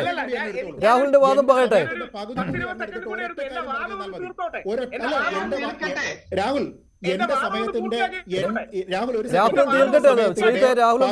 കൂടി ഞാൻ അങ്ങേക്ക് തരാനായിട്ട് തയ്യാറാണ്. എന്റെ രണ്ടാമത്തെ ഒരൊറ്റ ചോദ്യം വഖഫ് എന്ന് പറയുന്നതിനേക്ക് ഇത് വീണ്ടും ഇങ്ങനെ കാര്യങ്ങൾ അക്യൂമുലേറ്റ് ചെയ്യാം എന്ന് പറയുന്നതും നിങ്ങൾക്ക് രേഖപ്പെടുത്തപ്പെടാൻ കഴിയാത്ത ഒരു കാലത്തിലേക്കുള്ള ഒരു പ്രോപ്പർട്ടിയും തമ്മിൽ എങ്ങനെയാണ് നിങ്ങൾ തുല്യപ്പെടുത്തിയതിനു ശേഷം ബാലൻസ് ചെയ്ത് സംസാരിക്കുന്നത്? മാത്രമേ പറയാം. ഏതെങ്കിലും രീതിയിൽ വഖഫ് ആക്ടിൽ അനോമലീസ് ഉണ്ടെങ്കിലോ അല്ലെങ്കിൽ അത് റിഫോം ചെയ്യുന്നതിന് എനിക്ക് തോന്നുന്നില്ല ഒരു വിശ്വാസിയായ മുസ്ലിമോ എതിര് പറയുന്നത്. പക്ഷേ പ്രശ്നം ലാർജ് സ്കെയിൽ ഒരു എൻക്രോച്ച്മെന്റ് ഗവൺമെന്റിന്റെ ഭാഗത്തുനിന്നോ ഏതൊരു വിഭാഗത്തിന്റെ ഭാഗത്തുനിന്ന് നടക്കുകയാണെങ്കിൽ നാളെ നമ്മൾ ഹിന്ദുക്കൾ ഓർക്കേണ്ട കാര്യം, അവിടെ ഒരു BJP അല്ലെങ്കിൽ ഇവിടെ ഒരു CPM, ഇവിടെ ഒരു കോൺഗ്രസ് ആപ്പ് ഗവൺമെന്റ് കാണും. നാളെ CPM ഇതേപോലെ അല്ലെങ്കിൽ CPM-കാർ ചെയ്യുമെന്നല്ല, നമ്മുടെ അമ്പലങ്ങൾ കയ്യേറാൻ വന്നാൽ നമുക്കുണ്ടാകുന്ന വൈകാരിക വിഷമം, ദേഷ്യം കൂടി നമ്മൾ മനസ്സിൽ കാണണം. ഇനി ഒരു വരി കൂടെ പറഞ്ഞു രാഹുൽ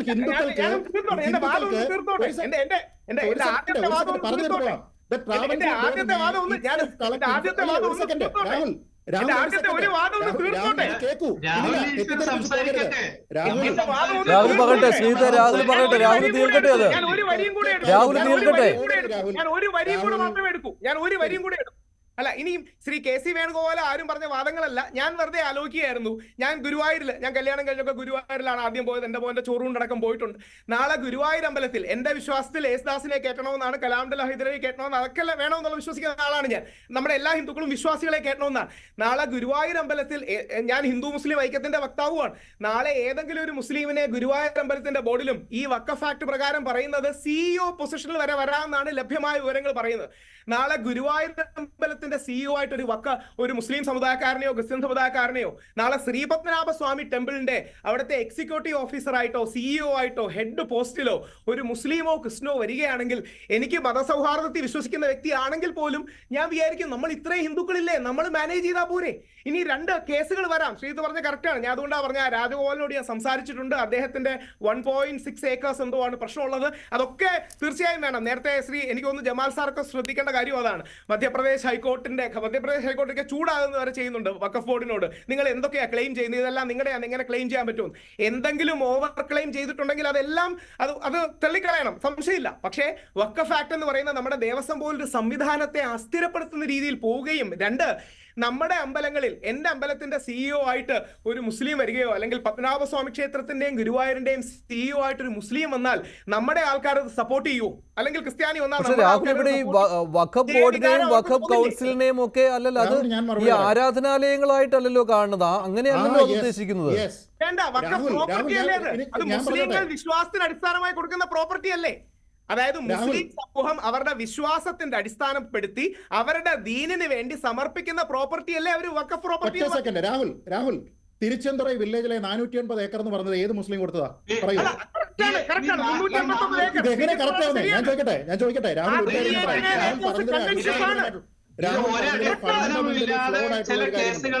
ഫണ്ടമെന്റലി ഫ്ലോഡ് ആയിട്ടുള്ള ഒരു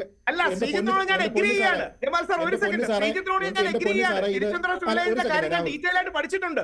ഞാനത് നമ്മുടെ മഞ്ജുഷിനോടും പറഞ്ഞു. ആ 389 ഏക്കർ ക്ലെയിം ചെയ്ത ശരിയായില്ല. അവിടെ 1500 വർഷം പഴക്കമുള്ള ഒരു സുന്ദരേശ്വർ ടെമ്പിൾ ഉണ്ട്. അവിടെ രാജഗോപാൽ അടക്കമുള്ളവർക്ക് അത് ഇൻസെക്യൂരിറ്റി ഉണ്ടായി.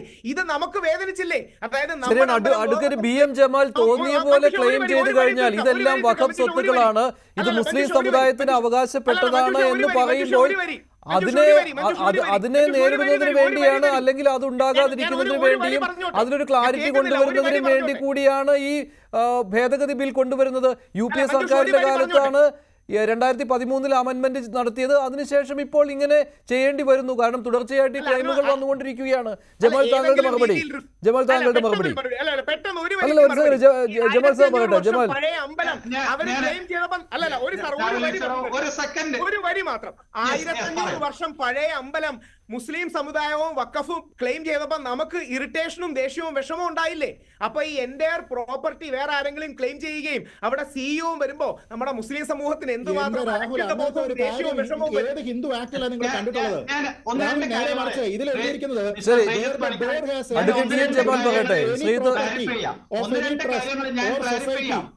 എന്താണ് ചോദിച്ചിരിക്കുന്നത്? അത് എവിടെയാണ് ദേവസ്വം ബോർഡിന്റെ ഇതിലെവിടെ ഉള്ളത്?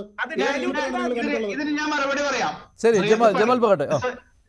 ശ്രീജിത്ത് പണിക്കർ, ഒന്നാമത് ഇതിന്റെ നിയമം ഇല്ലീഗൽ ക്ലെയിം ഉണ്ടെങ്കിൽ അത് ഇല്ലീഗൽ ആണെന്ന് പറയാൻ ഞങ്ങൾ തയ്യാറാണ്. അംബാനിയുടെ വഖഫ് എന്ന അവകാശപ്പെടുന്ന പ്രോപ്പർട്ടിയെ കുറിച്ച് പോലും എനിക്ക് എന്റേതായ കാര്യങ്ങൾ പറയാനുണ്ട്. പക്ഷെ ഇപ്പൊ നമ്മൾ അതിൽ സമയം കളയുന്നില്ല. കാരണം അവിടെ ഒരു ബോംബെ ചാരിറ്റി കമ്മീഷൻ ആക്ട് ഒക്കെ ഉണ്ടായിരുന്നു, അത് പറയുന്നില്ല. ശ്രീജിത്ത് പണിക്കർ ഇവിടെ പറഞ്ഞു സെക്ഷൻ 40. സെക്ഷൻ 40യെ കുറിച്ച് അദ്ദേഹം തെറ്റിദ്ധരിച്ചിരിക്കുകയാണ്. സെക്ഷൻ 40 വിവക്ഷിക്കുന്നത് ഏതെങ്കിലും ഒരു മുസ്ലിം ട്രസ്റ്റ് ആ ട്രസ്റ്റ് ഇറ്റ്സെൽഫ് ഒരു വഖഫ് അല്ല. അതിന്റെ ഒരു പോർഷൻ ഒരു പള്ളിയായിട്ടോ വഖഫ് ബൈ യൂസറായിട്ടോ അങ്ങനെ നടന്നു പോകുന്നുണ്ടെങ്കിൽ ആ പോർഷൻ വഖഫാണോ അല്ലേ എന്ന് തീരുമാനിക്കാനുള്ള ഒരു അധികാരമാണ് സെക്ഷൻ 40 കൊടുത്തിരിക്കുന്നത്. താങ്കൾ പറഞ്ഞ തെറ്റാണ്. ആദ്യത്തെ വരിയിൽ തന്നെ താങ്കൾ പറഞ്ഞ തെറ്റാണ്. അല്ലല്ല, ഞാൻ കേക്കൂ പോവല്ലേ നുണ പറഞ്ഞു പോകരുതേ മഞ്ജുഷ്. അങ്ങനെ പറ്റില്ല. റിക്കവറി ചെയ്യണമെങ്കിൽ സെക്ഷൻ 51, 52 പ്രകാരം റിക്കവറി അല്ലെങ്കിൽ എൻഫോഴ്സ്മെന്റ് എവിക്ഷൻ ചെയ്യണമെങ്കിൽ it must be a property as such entered in the register of waqf. Register of waqf എങ്ങനെയാണ് രജിസ്റ്റർ ചെയ്യുക? അത് സർവേ കമ്മീഷൻ പരിശോധന നടത്തി എൻക്വയറി നടത്തി വഖഫ് ഡീഡ് കണ്ട് ഇത് പബ്ലിഷ് ചെയ്ത് ഗസറ്റ് പബ്ലിഷ് ചെയ്ത് 2 വർഷം വെയിറ്റ് ചെയ്തതിനു ശേഷമാണ്. അങ്ങനെയുള്ള പ്രോപ്പർട്ടിയാണ് തിരിച്ചു പിടിക്കാൻ പറ്റുക. അല്ലാതെ ഏത് കണ്ട പ്രോപ്പർട്ടി തിരിച്ചു പിടിക്കാൻ പറ്റില്ല. മഞ്ജുഷിനെ ഞാൻ വായിക്കട്ടെ. 40 section 40 decision if A property is Waqf property. ഏതെങ്കിലും ഒരു സ്ഥലം വഖഫ് പ്രോപ്പർട്ടി ആണോ അല്ലയോ എന്നുള്ള തീരുമാനം. ഒന്നാമത്തെ point, the board, Waqf board ആണല്ലോ, the board may itself collect information. ബോർഡിന് തന്നെ ഇൻഫർമേഷൻ കളക്ട് ചെയ്യാം റിഗാർഡിംഗ് എനി പ്രോപ്പർട്ടി. അവിടെ പറയുന്നില്ല മുസ്ലിം നൽകിയിരിക്കുന്നതാണോ,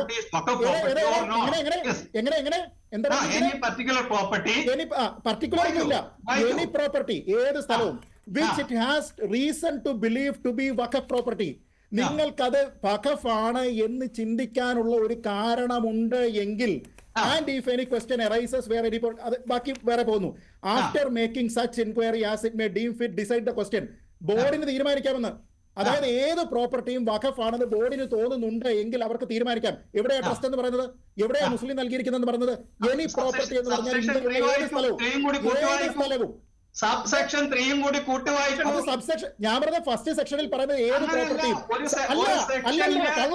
കള്ളം ഞാൻ പറയാം. ഒന്നാമത്തെ സെക്ഷനിൽ പറയുന്നത് പ്രോപ്പർട്ടികളെ സംബന്ധിച്ച്, മൂന്നാമത്തെ സെക്ഷനിൽ ട്രസ്റ്റിനെ പറ്റി. മൊത്തത്തിൽ വായിക്കുക. അങ്ങനല്ല, തെറ്റിദ്ധരിപ്പിക്കരുത്. സെക്ഷൻ 40 പറയുന്ന 4 ക്ലോസുകളുണ്ട്. ഒന്നാമത്തെ ക്ലോസിൽ എനി പ്രോപ്പർട്ടിയെ പറ്റി പറയുന്നു, മൂന്നാമത്തെ ക്ലോസിൽ ട്രസ്റ്റുകളെയും സൊസൈറ്റികളെയും പറ്റി പറയുന്നു. തെറ്റിദ്ധരിപ്പിക്കരുത്. ഒന്നാമത്തെ ക്ലോസിൽ എനി പ്രോപ്പർട്ടി എന്നും മൂന്നാമത്തെ ക്ലോസിൽ ട്രസ്റ്റിന്റെയും സൊസൈറ്റിയുടെയും പ്രോപ്പർട്ടി എന്നാണ്. വായിക്കണോ? 3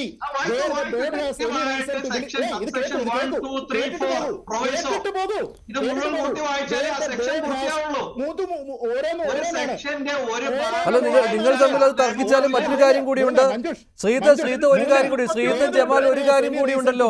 ഈ അമെന്റ്മെന്റ് വരുമ്പോൾ, ഈ അമെന്റ്മെന്റ് നിയമമാവുകയാണെങ്കിൽ ഇന്ത്യൻ ട്രസ്റ്റ് ആക്ട് ആരുടേതും ഏതൊരു പ്രോപ്പർട്ടിയും ഏതൊരു സൊസൈറ്റിയും എന്നാണ് പറഞ്ഞിരിക്കുന്നത്.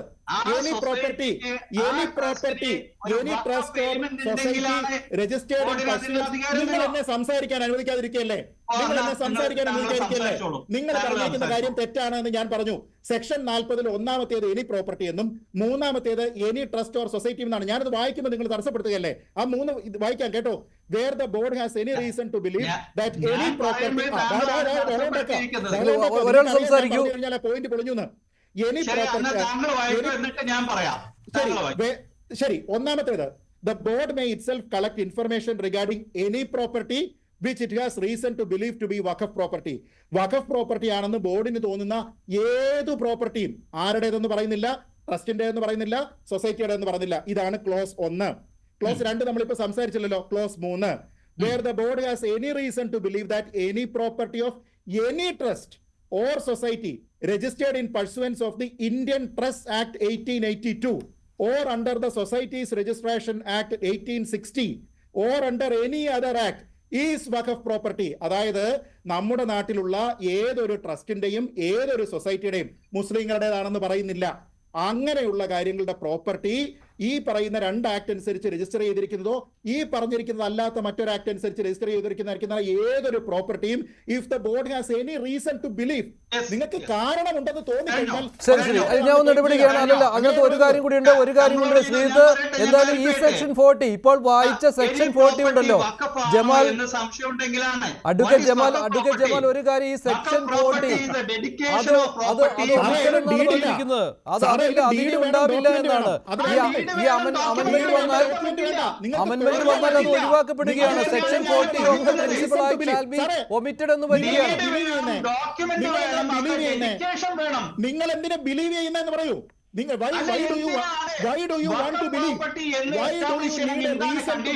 നിങ്ങൾക്ക് വിശ്വസിക്കാൻ ഒരു കാരണം എന്തിനാ? Document is proof mister Jameel. Document is proof. Whereas this is a belief. അത് ശ്രീത്ത് ജമാൽ പറയട്ടെ, ബാക്കി ജമാൽ പറയട്ടെ, അദ്ദേഹത്തിന് മറുപടി ഉണ്ടാവട്ടെ. പ്രോപ്പർട്ടിയിൽ വഖഫിന്റെ എലിമെന്റ് ഉണ്ടെങ്കിലുള്ള ഒരു അധികാരമാണ് സെക്ഷൻ 40. തൽക്കാലം വാദത്തിന് വേണ്ടി ഞാൻ താങ്കൾ പറയുന്ന അംഗീകരിച്ചിരിക്കുന്നു. ആ വഖഫ് എന്ന് പറഞ്ഞാൽ എന്താണ്? വഖഫ് എന്താണെന്ന് വഖഫ് ആക്ടിൽ ഡിഫൈൻ ചെയ്തിട്ടുണ്ട്. Dedication of a property by a Muslim for pious and charitable purpose. അങ്ങനെ ഡെഡിക്കേറ്റ് കഴിഞ്ഞാൽ there must be a document that is title deed. ആ ടൈറ്റിൽ ഡീഡ് പരിശോധിച്ച് നേരത്തെ തന്നെ സർവേ കമ്മീഷണർ റിപ്പോർട്ട് ചെയ്തിട്ടുണ്ടാവും. അത് ഗസറ്റ് പബ്ലിഷ് ചെയ്തിട്ടുണ്ടാവും. അത് നിയമത്തിൽ എവിടെയാണ് ചോദിച്ചത്? അത് നിയമത്തിൽ എവിടെ? നിയമത്തിൽ അത് ഉണ്ടായിരുന്നെങ്കിൽ അതിന്റെ വേർഡിംഗ് എങ്ങനെ അറിയാം? അല്ലല്ല, നോക്കൂ, വഖഫ്നാമ എക്സിക്യൂട്ട് ചെയ്യുകയോ വഖഫിന്റേതായിട്ട് കൊടുത്തിരിക്കുകയോ ആയിരിക്കുന്ന ഡീഡുള്ള ഏതൊരു പ്രോപ്പർട്ടിയും എന്നല്ല ഇതിൽ പറഞ്ഞിരിക്കുന്നത്. വിവരമില്ലാത്തവരല്ല ഇത് ഡ്രാഫ്റ്റ് ചെയ്യുന്നത്. ഇതിൽ പറഞ്ഞിരിക്കുന്നത് വളരെ കൃത്യമായിട്ട് റീസൺ ടു ബിലീവ്.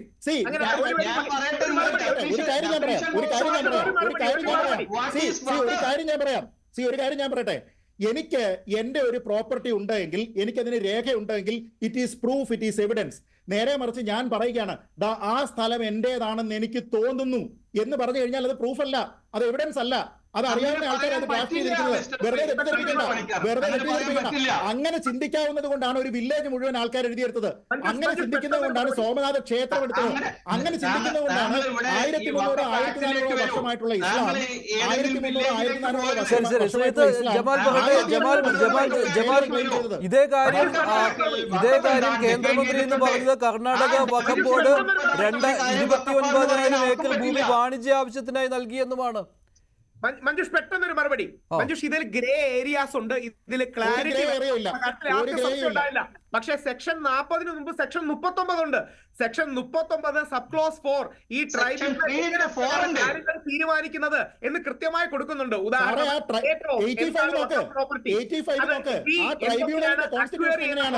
ഞാൻ ഒന്ന് പറഞ്ഞോട്ടെ, തീർത്തോട്ടെ. സെക്ഷൻ 40 പറ്റി അല്ല, സെക്ഷൻ 40 പറ്റി പറയേണ്ട. സെക്ഷൻ 40 ഇല്ലാതാവുകയാണല്ലോ. സെക്ഷൻ 40 ഇല്ലാതാവുകയാണ് ഈ അമെന്റ്മെന്റ് നിയമമായി കഴിഞ്ഞാൽ. പക്ഷേ നിയമം ഒരു കോണ്ടെക്സ്റ്റിലാണ്. ഇതിലെ കറക്റ്റ് മധ്യമാർഗം എന്ന് പറഞ്ഞാൽ യെസ്, കുറെ അനോമലീസ് ഉണ്ടായിട്ടുണ്ട്, കുറെ ഓവർ ക്ലെയിം ഉണ്ടായിട്ടുണ്ട്, അതെല്ലാം റിജക്ട് ചെയ്യണം. അതിനെല്ലാം സ്റ്റാൻഡർഡൈസേഷനോ മറ്റു കാര്യങ്ങളോ കൊണ്ടുവരണം. അതിന് സിഇഒ ഒരു അമുസ്ലിം ആയാൽ എങ്ങനെ ഉണ്ടാകും? അത് കൂടുതൽ പ്രകോപനം സൃഷ്ടിക്കുകയല്ലേ ഉള്ളൂ. ഞാൻ ഒരു വരി കൂടെ പറയാം, ഒരു വരി. ഞാൻ പത്മനാഭസ്വാമി ക്ഷേത്രത്തിന്റെ വിഷയത്തിലൊക്കെ എന്നാൽ കഴിയുന്ന വിധിയിൽ ഇടപെട്ടിട്ടുള്ള ആളാണ്. ചില ആൾക്കാർ നമ്മുടെ തമ്പുരാനെയും അമ്പലത്തെയും ഒക്കെ വളരെ മോശവൽക്കരിച്ച് അവിടെ നിന്ന് സ്വർണം പോയി എന്നൊക്കെ പറയുകയുണ്ടായി.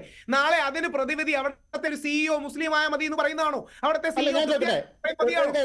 നമുക്ക് ആ വിശ്വാസികൾക്ക് വഖഫ് എന്ന് പറയുന്നത് നമ്മുടെ, ഞാൻ ഒരു വരി പറഞ്ഞു അവസാനിപ്പിക്കാം. വഖഫ് എന്ന് പറയുന്നത് നമ്മുടെ ദേവസ്വം പോലെ മുസ്ലിമിന്റെ വിശ്വാസത്തിന്റെ ഭാഗമാണ്. ആർട്ടിക്കിൾ 25-ന്റെയും 26-ന്റെയും ഭാഗമാണ്. നമ്മൾ അതിലേക്ക് ചെയ്യുകയല്ല, പകരം ക്ലാരിറ്റി വരുത്തണം. ഏതെങ്കിലും ചെയ്യണം. ഉദാഹരണം ഒരു വരി കൂടെ പറയാം. മുസ്ലിം വനിതകൾക്ക് രാഹുല് ജമാലിന് അവസരം കൊടുത്തിട്ടില്ല കേട്ടോ. അല്ല, ജമാൽ ആദ്യം സംസാരിച്ചതിൽ ജമാലിന് അവസരം കൊടുക്കാതിരിക്കുന്നത് ന്യായീകരിക്കാവുന്നതല്ല. അഡ്വക്കേറ്റ് ബി എൻ ജമാൽ, എനിക്ക് ഒറ്റ ചോദ്യമേ ഉള്ളൂ. സെക്ഷൻ 40 അതേപടി തന്നെ ഇല്ലാതാക്കുകയാണ് ഈ ഭേദഗതി വന്നു കഴിഞ്ഞാൽ. അങ്ങനെയാണല്ലോ ഇതിനകത്ത് എഴുതി വെച്ചിരിക്കുന്നത്. Section 40 of the principal act shall be omitted. അങ്ങനെ ഒറ്റ വാചകത്തിൽ തന്നെ പറഞ്ഞിട്ടുമുണ്ട്. അതിനെക്കുറിച്ചുള്ള താങ്കളുടെ മറുപടി? ഞാൻ പറഞ്ഞോട്ടെ. സെക്ഷൻ 40 വഖഫ് ബോർഡ് അതിന്റെ വർക്ക് നടക്കുന്നത് ഈ ഇദ്ദേഹം പറഞ്ഞ പോലെ ഇദ്ദേഹം റിപ്ലൈ ചെയ്യരുത്, ഞാൻ എന്നെ പറയാൻ അനുവദിക്കണം. സെക്ഷൻ 4-ലും സെക്ഷൻ 3-ലും ഡിഫൈൻ ചെയ്തിട്ടുണ്ട് എന്തൊക്കെയാണ് വഖഫ്, എന്താണ് വഖഫ് രജിസ്റ്റർ എന്നൊക്കെ. വഖഫ് രജിസ്റ്റർ എന്താണ് 36-ൽ ഡിഫൈൻ ചെയ്തിട്ടുണ്ട്. സർവേ കമ്മീഷൻ 5-ാം വകുപ്പ് പറഞ്ഞിട്ടുണ്ട്. ഇതിനെയൊക്കെ കവർ ചെയ്യാതെ സെക്ഷൻ 40 മാത്രമായി ഡിപ്പെൻഡ് ചെയ്ത് ഇവിടെ ഈ കാണുന്ന പോസ്റ്റ് ഓഫീസ് അത് എന്റേതാണ്, അത് വഖഫാണെന്ന് പറഞ്ഞ് പോകാൻ പറ്റില്ല. വല്ലവരും പോയിട്ടുണ്ടെങ്കിൽ അത് ഇല്ലീഗലാണെന്ന് പറയണം. ആരെങ്കിലും എന്തെങ്കിലും നമ്മൾ നിയമപരമായി സംസാരിക്കോ ശ്രീജിത്ത്? അതിന്റെ ഇടയിൽ പറയരുത്. എന്നെ പറയാൻ അനുവദിക്കൂ. സെക്ഷൻ സംസാരിച്ച സമയത്ത് മുഴുവൻ ഇടപെട്ടിട്ടാണ് ഇത് പറയുന്നത്. എന്നെ പറയാൻ അനുവദിക്കൂ. സെക്ഷൻ 40 എടുത്ത് ബാക്കിയെല്ലാ വകുപ്പ് മാറ്റി വെച്ച് നമുക്ക് ഡിസ്കസ് ചെയ്യാൻ പറ്റില്ല. സെക്ഷൻ 40 ഉദ്ദേശിക്കുന്നത് വഖഫ് പ്രോപ്പർട്ടി റിക്കവറി സംബന്ധിച്ചാണ്, അല്ലെങ്കിൽ വഖഫ് പ്രോപ്പർട്ടി രജിസ്ട്രേഷൻ സംബന്ധിച്ചാണ്. ആ വഖഫ് പ്രോപ്പർട്ടി വഖഫിന്റെ പ്രധാനപ്പെട്ട ഇൻഗ്രീഡിയൻസ് എന്താന്ന് വെച്ചാൽ there must be a dedication, permanent dedication of a property by a Muslim for pious and charitable purpose. അങ്ങനെ അത് പറഞ്ഞ് ഡെഡിക്കേറ്റ് ചെയ്ത ഒരു ടൈറ്റിൽ ഡീഡ് ഉണ്ടെങ്കിൽ അത് that is mandatorily registrable. Non registration is an offence. അപ്പൊ അങ്ങനെ മാത്രമേ വഖഫ് ബോർഡിന് തിരിച്ചു പിടിക്കാൻ പറ്റുള്ളൂ. അപ്പൊ താജ്മഹൽ എങ്ങനെ വന്നേ? താജ്മഹൽ എങ്ങനെയാ? നിങ്ങൾ അതിന്റെ ഇടയിൽ ഇതിനെ ഡൈല്യൂട്ട് ചെയ്ത് കൊണ്ടുപോകരുത്.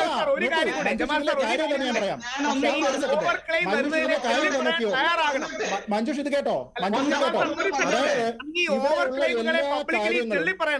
ഇവിടെ വന്നിരിക്കുന്ന എല്ലാ കാര്യങ്ങളും വന്നിരിക്കുന്നത് അല്ല. ഒരു സെക്കൻഡ് രാഹുൽ, ഒരു സെക്കൻഡ്. ശ്രീ ജമീൽ പറയുന്നത്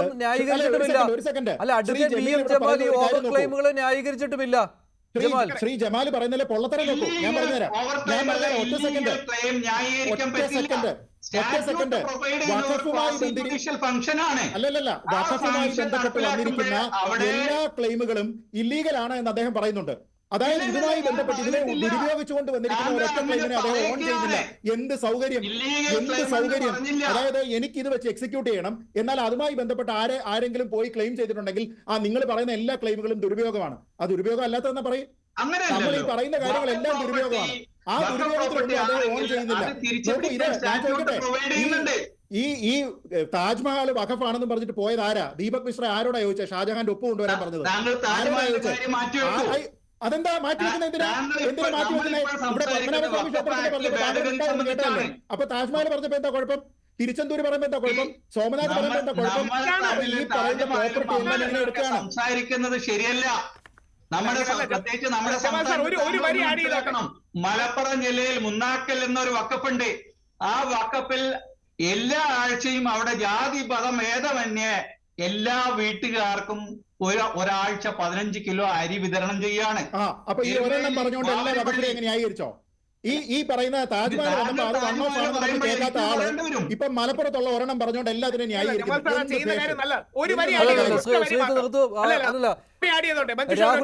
രാഹുൽ, ഈ ഓവർ ക്ലെയിമിന്റെ കാര്യങ്ങൾ ഒരുപാട് വരുന്നുണ്ട്. ഇന്ന് കേന്ദ്രമന്ത്രി ലോക്സഭയിൽ സംസാരിച്ചപ്പോഴും ഈ ഓവർ ക്ലെയിമിന്റെ കാര്യങ്ങൾ പറഞ്ഞിരുന്നു. അത് മാത്രമല്ല, വഖഫ് അവർ തന്നെ മറ്റാവശ്യങ്ങൾക്ക് നൽകുന്നത് എന്ന് കർണാടകത്തിലെ 29,000 ഏക്കറിന്റെ കാര്യം വെച്ചുകൊണ്ട് അദ്ദേഹം പറയുകയാണ് വാണിജ്യ ആവശ്യങ്ങൾക്ക് നൽകിയിട്ടുണ്ട് എന്ന്. അല്ല, അവിടെയാണ് മഞ്ജുഷ് ഒരു കാര്യം. ഇങ്ങനെ ഓവർ ക്ലെയിം ചെയ്യാൻ വരുന്നതിനെ നമ്മുടെ മുസ്ലിം സമൂഹം ആക്റ്റീവായി തള്ളി പറയുകയും അത് ചെയ്യാൻ പാടില്ലെന്ന് പറയണം. അതോടൊപ്പം ക്ലാരിറ്റി കൊണ്ടുവരാൻ ഒരു വരി പറഞ്ഞ് അവസാനിപ്പിച്ചോട്ടെ. ഒരു വരി പറഞ്ഞോട്ടെ.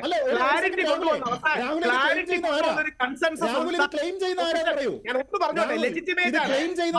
ഞാൻ ഒരു വരി പറഞ്ഞോട്ടെ.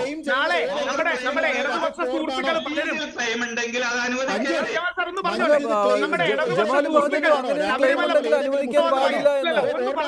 ഒരു വരിയിൽ തീർക്കാം. ശബരിമല ബുദ്ധിസ്റ്റ് ക്ഷേത്രമാണെന്ന് ക്ലെയിം ചെയ്യാറില്ലേ? നമ്മൾ വിട്ടുകൊടുക്കാറുണ്ടോ? നമ്മുടെ കമ്മ്യൂണിസ്റ്റ് പറയുന്നുണ്ട്, നമ്മൾ വിട്ടുകൊടുക്കാറുണ്ടോ? എത്രയോ നമ്മുടെ അമ്പലങ്ങളെ എങ്ങനെ ക്ലെയിം ചെയ്യുന്നു, എത്രയോ നമ്മുടെ അമ്പലങ്ങളെ ക്ലെയിം ചെയ്യുന്നു, എത്രയോ ഒരു വരിയൊന്നും തീർന്നു. എന്റെ വാദം മുമ്പോട്ട് വെച്ചോളൂ, അങ്ങ് ഖണ്ഡിച്ചോളൂ. എന്റെ വാദം മുമ്പോട്ട് വെക്കാൻ ഖണ്ഡിച്ചോളൂ. എന്റെ വാദം മുമ്പോട്ട് വെക്കാൻ. അപ്പോ അടക്കമുള്ള എത്രയോ അമ്പലങ്ങൾ പലരും ക്ലെയിം ചെയ്യുന്നു, അല്ലെങ്കിൽ അപ്പോ ഇത്തരം ഓവർ ക്ലെയിമുകളെ നമ്മൾ ഡിസ്കറേജ് ചെയ്യണം. ഞാൻ ആ വാദം ഒന്ന് മുമ്പോട്ട് വെച്ചോട്ടെ. ഞാൻ ആ വാദം നമ്മുടെ അമ്പലങ്ങളെ പലരും അമിതമായി ക്ലെയിം ചെയ്യുന്നത് പോലെ മുസ്ലിങ്ങളുടെ ഭാഗത്തു നിന്നും തെറ്റുണ്ടാകാം, അല്ലെങ്കിൽ നമ്മുടെ ഭാഗത്തും പറഞ്ഞോ.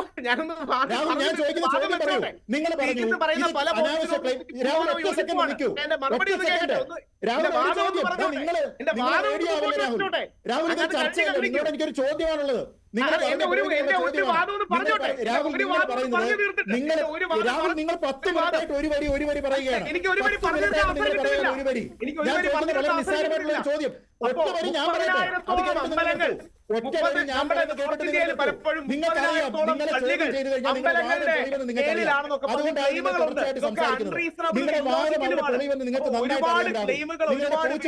നിങ്ങൾക്ക് അറിയാമായിട്ടാണ് സംസാരിക്കുന്നത്. ആർജവം വേണം. ഇനി നിയമത്തിനൊരു ക്ലാരിറ്റി കൊണ്ടുവരണമെന്ന് പറഞ്ഞാൽ ഒരു ക്ലാരിറ്റി വേണം. ഓവർ ചോദ്യമുണ്ട്. ഒരു വാചകം കൂടെ പറഞ്ഞോട്ടെ, ഒരു വാചകം കൂടി രാവിലെ പറഞ്ഞു തീർത്തോട്ടെ.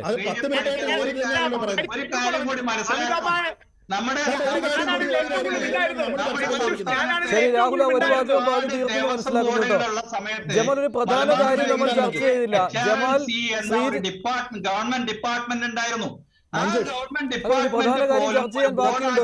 പ്രധാന കാര്യം ചർച്ച ചെയ്യാൻ ബാക്കിയുണ്ട്.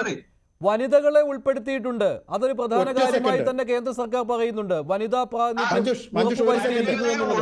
ഉൾപ്പെടുത്തിയിട്ടുള്ള 2013 ഈ ഭേദഗതിയിലല്ല. പറയുന്നത് അത് വലിയ നേട്ടമായിട്ട് പറയുകയാണ്. ഒരു വരി അങ്ങ് കേൾക്കാൻ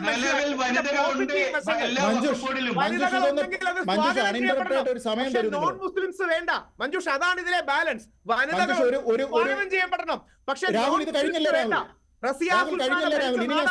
അല്ലെങ്കിൽ ഫാത്തിമ ബീവി ഉണ്ടായിരുന്ന നാടാണിത്. വനിതകളെ ഞാൻ ആ വരി കൂടെ പറഞ്ഞ് അവസാനിപ്പിക്കാം. നിങ്ങൾ 15 മിനിറ്റ് ആയല്ലോ രാഹുൽ ഒരു വരി പറയുന്നു. അത് സുപ്രീം കോടതി രാഹുൽ ഒന്ന് പറയട്ടെ ശ്രീജിത്തെ. ഇല്ലെങ്കിൽ നാളെ താങ്കൾ ഇടയ്ക്ക് പറയാതെ ശ്രീജിത്തെ. രാഹുൽ ഒന്ന് പറയട്ടെ, രാഹുലിന് അവസരം കൊടുക്കൂ. അതെ കറക്റ്റ്.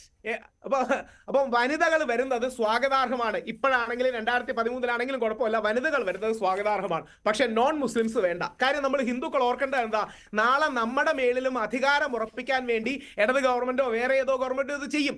ഈ ഒരു മതത്തിന് അഫക്ട് ചെയ്താൽ എല്ലാ മതങ്ങളെയും അഫക്ട് ചെയ്യും. ഒരു മതത്തിന് നമ്മൾ ദ്രോഹം ചെയ്താൽ എല്ലാ മതങ്ങളെയും ദ്രോഹം ചെയ്യും. ശബരിമല അടക്കമുള്ള കേസുകൾ നമ്മൾ കണ്ടതാണ്. അതുകൊണ്ട് കോടതിയിൽ എന്തായാലും ഇത് പോകണം, സുപ്രീം കോടതിയിൽ പോകണം. സുപ്രീം കോടതി ഒരു ബാലൻസ് കണ്ടെത്തും. ചില കാര്യങ്ങൾ അക്സെപ്റ്റ് ചെയ്യും, ചില കാര്യങ്ങൾ വേണ്ടാന്ന് പറയും. അപ്പം മുസ്ലിം അല്ലാത്തൊരു CEO ഒക്കെ വേണമെന്ന് പറയുന്ന പ്രകോപനപരമാണ്. നമ്മൾ അയ്യപ്പനെ അവരെയും തൊഴുതിട്ട് പോകുന്നതാണ്. പക്ഷെ അതേപോലെ അല്ല അധികാര സ്ഥാനത്ത് ഒരാളെ കൊണ്ടിരുത്തുന്നത്. അത് ഗുരുവായൂർ അമ്പലത്തിലോ പത്മനാഭസ്വാമി ക്ഷേത്രത്തിലോ നാളെ ഒരു മുസ്ലിമോ ക്രിസ്ത്യാനിയോ അവിശ്വാസിയോ ഒക്കെ CEO ആയി വന്നിരിക്കുമ്പോൾ നമുക്ക് വേദന എടുക്കുന്നത് പോലെ ഒരു മുസ്ലിം സഹോദരനും വേദന എടുക്കുമെന്നൊരു തിരിച്ചറിവ് നമ്മളെന്ന ഭാരതീയന് വേണം. ആ തിരിച്ചറിവില്ലെങ്കിൽ ഈ രാജ്യത്തെ ഒരുമിച്ച് കൊണ്ടുപോകാൻ നമുക്ക് കഴിയില്ല. ശരി, ഞാൻ അവസാനിപ്പിക്കുകയാണ്. നന്ദി. ചർച്ച അവസാനിപ്പിക്കേണ്ട സമയം ശരി. നോക്കൂ, രാഹുൽ ഈശ്വർ ഇവിടെ പറഞ്ഞിരിക്കുന്ന ഒരു പ്രധാനപ്പെട്ട കാര്യമുണ്ട്. രാഹുൽ, ഇനി 1 മിനിറ്റ് താങ്കൾ അനിന്റർപ്രറ്റ് എനിക്ക് തരണം. അതിൽ പറഞ്ഞിരിക്കുന്ന ഒരു പ്രധാനപ്പെട്ട കാര്യം, ഇങ്ങനെ എക്സസ് ആയിട്ട് ക്ലെയിം ചെയ്യാൻ വന്നിരിക്കുകയാണെങ്കിൽ അതിനെ മുസ്ലിങ്ങൾ തള്ളി പറയണമെന്ന്. ആരാ രാഹുൽ ഈ എക്സസ് ആയിട്ട് ക്ലെയിം ചെയ്തിരിക്കുന്നത്? ഏതെങ്കിലും മുസ്ലിമാണോ? വഖഫ് ബോർഡാണ് ഈ ക്ലെയിം ചെയ്തിരിക്കുന്നത്. എന്ന് വെച്ചാൽ നിങ്ങൾ ഇപ്പൊ പറഞ്ഞിരിക്കുന്നത് മുസ്ലിങ്ങൾ വഖഫ് ബോർഡിനെ തള്ളി പറയണമെന്നാണ്. അതിനാണ് ഇപ്പൊ ഈ നിയമ ഭേദഗതി വന്നിരിക്കുന്നത്. 1. 2, താങ്കളുടെ ആ താരതമ്യം ഞാൻ ആദ്യം മുതലേ പറഞ്ഞു, തെറ്റാണ്, അബ്സേർഡാണ്. പത്മനാഭസ്വാമി ക്ഷേത്രത്തിലെ എന്ന് പറഞ്ഞാൽ പഴയ സ്വത്താണ്.